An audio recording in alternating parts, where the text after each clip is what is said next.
ওই আমার জেল হবে না, ফাঁসি হবে গো।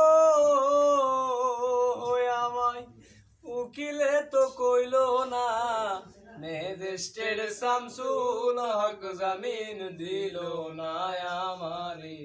ম্যাজিস্ট্রেট শামসুল হক জামিন দিল না।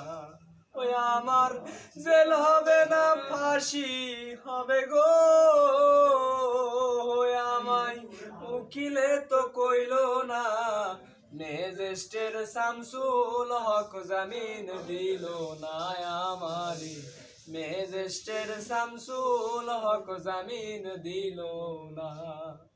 নিজেরাই ঘর পড়িল, থানায় মিথ্যা কেস করিল, আমারে আসামি দিল, হায়রে আজব।